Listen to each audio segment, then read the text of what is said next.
What's up, YouTube? Leo Sheng here, host of the Extreme Fillet Fishing Channel.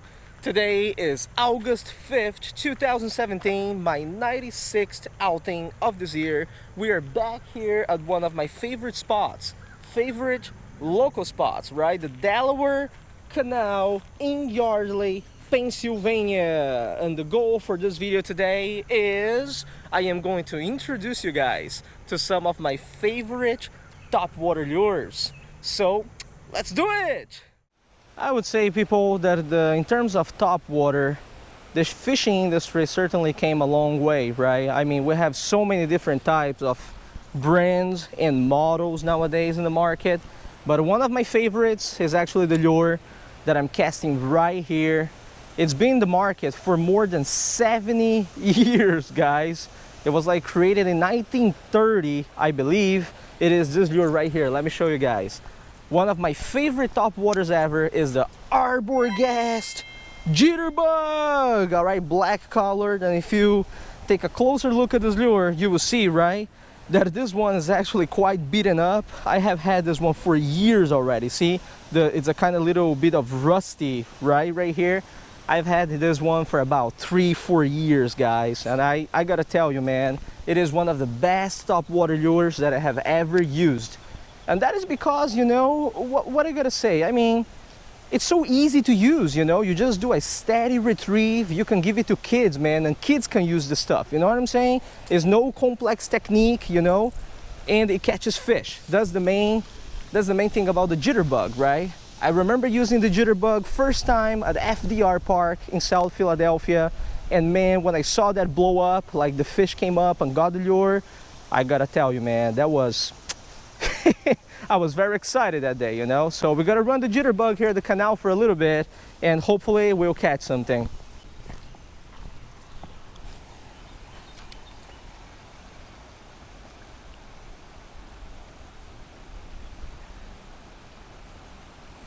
Whoa! Did you see that?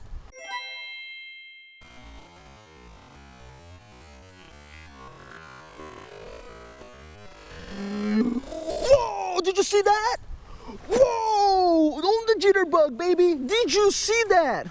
Topwater, guys, topwater. What we got? Dude, it's a huge bass, man. Oh my God, it's a huge bass. I mean, huge for the canal, all right? But hell yeah, son! Did you see that? Oh yeah, let me see if I can lift it. Oh, I don't want to lose the lure, man. I think I can do it. I think I can do it. Ooh, first fish of the day. Look at that. Look at that, huh? Dude, topwater rules. Alrighty, so final view of our first fish of the day. Beautiful little largemouth bass, all right? We gotta put him back now, unhook and put him back. All right, there we go. Gotta release it right over here. There you go, buddy. Oh yeah. Haha. So as you guys can see, the secret of the Jitterbug is definitely in its wobbling action, right?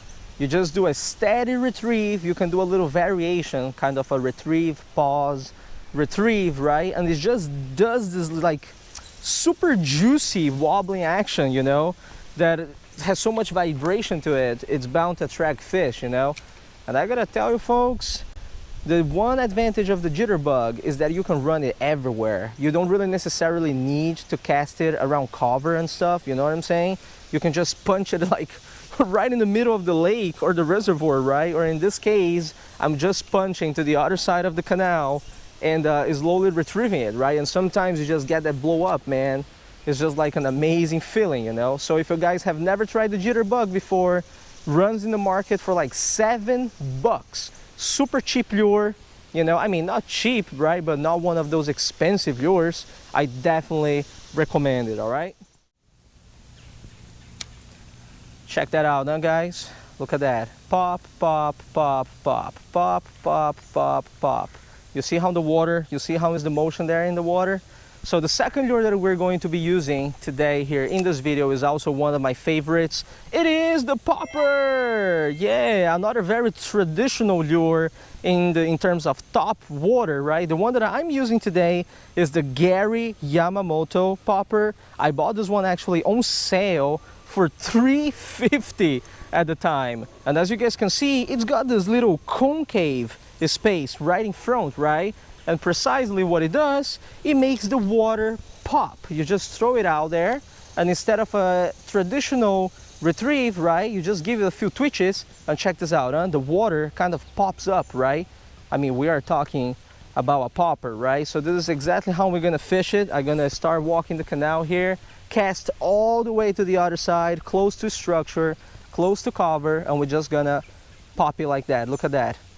Amazing action in the water. You pop it, the water kind of comes up, a lot of commotion, you know, the fish usually gets it. So let's get fishing.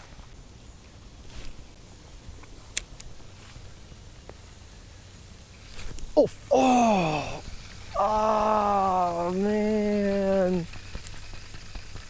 Yeah, you pop, sometimes something will pop on it. Get back there. Oh, fish on. Oh yeah, it's going to the weeds. Get out of the weeds. Oh yeah, we lost the first time, boys. Not the second time. Look at that, huh? Popper. Haha, look at that small one. But hey, it counts. You pop it, sometimes stuff like to pop on it, right? That's what I like to say. Look at that. Beautiful. Check this out, guys. Very small fella here. But hey, came from all the way back there. I knew there was something back there, you know, and it hit the popper pretty good. Oh man, let's cast all the way back there. Oh yeah. So guys, the technique that I like to use for my popper is the retrieve and jerk approach. As you guys can see, I don't stop. Look at that. I'm retrieving and jerking at the same time, right? I kind of time it so that, you know, the lure makes a really nice action in the water. If you were fishing areas where the fish are a little bit smarter, or you need more time for the fish to lock in on your lure, you can just jerk it and slow and stop, right? Jerk it, slow down and stop, right? That gives the fish more time to look at your lure, right? And give that boom, that blow up that you were expecting, right? Now the popper requires a little bit more of technique, you know, but it's not that hard to fish it. So it is definitely one of those lures that I recommend everyone to give it a try. I mean, you know, this is no rocket science, right? You just cast it out there, especially in shallow areas where you think you're gonna get top water strikes. And the harder you jerk it, more water pops up, right? More of that action you have on top of the water. So if there's fish around, you know, they think it is kind of a creature hopping or swimming around, right? They usually lock onto it, right? There is really no secret for this lure known as the popper, okay? Whoa!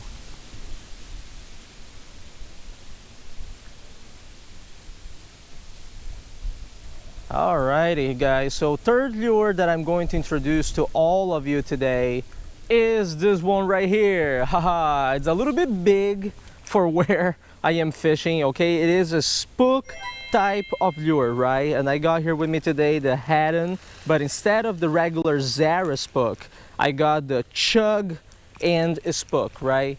It has a little bit of the action of the popper because it is the Chug and the spook, but what you do is, boom, you cast it out there, boom, look at that. And you walk the dog with it, right? That's the walking the dog motion. You jerk your rod while you're doing a steady retrieve, and the lure just zigzags on top of the water, right? And this motion is actually such a good motion that the Haddon Zara spook and Chug and spook have like international recognition. Like all anglers know about this lure. It catches big fish, big bass, you know, big predatory species of fish. So I gotta work the Chug and spook here at the Delaware Canal, just walking the dog and see if we can get any blow-ups from any chain pickerel or miraculously a 5-pounder bass that doesn't exist in this canal, okay? So I'm sure you guys noticed already that the gear that I'm using for the Chug and spook is not really the right gear that I should be using. I'm using a medium light setup, right? And the lure is quite big, you know, so I should be using at least a medium heavy. But anyways, let me just show you guys, right? You can fish this different ways. The technique is a little bit troublesome to learn, but I mean, you know, it's not that hard. You can give it very long twitches and make it look very wide. Look, it's just zigzagging very wide. Or you can make short twitches and make zigzag look very fast, right? So ultimately, you decide how you want to work this lure, right? I'll show you again. Look, you can make long strikes here, long jerks, and make it very wide, or you can make it very short, right? And make it zigzag really fast. Look, just like that, right? Like a little snake.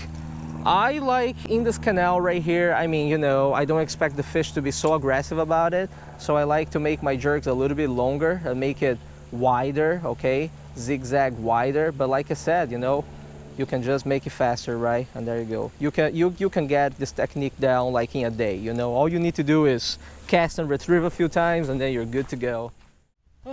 So yeah, people, I've been casting the chug and spook for quite a while here at the Delaware Canal, and as expected, we didn't really land any fish on this lure right here, right? I mean, the number of big fish in this canal is already very limited, and to catch them on top water during this time of the year over here, pretty tough, you know? But I do remember the first time I caught a fish on the Zara spook, you know? I think I have that video on the channel. It was a smallmouth bass from the Tie of Neoga when I went up to New York to do my collaboration with Tim Galati. Man, that was a blast. When I saw that blow up, I was so happy. But anyways, right, we are done for today. I hope you guys enjoyed this video. I hope you guys enjoyed my top water recommendations for you, my 3 favorite lures, right? The Arbogast, Jitterbug, any type of popper in the Zara spook. I really recommend you to go out there and get it, use it if you have never used it before. These are lures that are not so expensive in the market. I mean, they're not the cheapest, you know? They're your average priced lure, right? And I mean, nothing beats, you know, when you fish for this game fish, top water is just special, you know, because you see the fish come up to get, you see that blow up, right? Nothing beats that. It's an amazing feeling, you know. So I highly recommend you to go out there and try to do some top water fishing around your area, okay? Thank you very much for watching this video, guys. I will see you guys next time. Tie lines.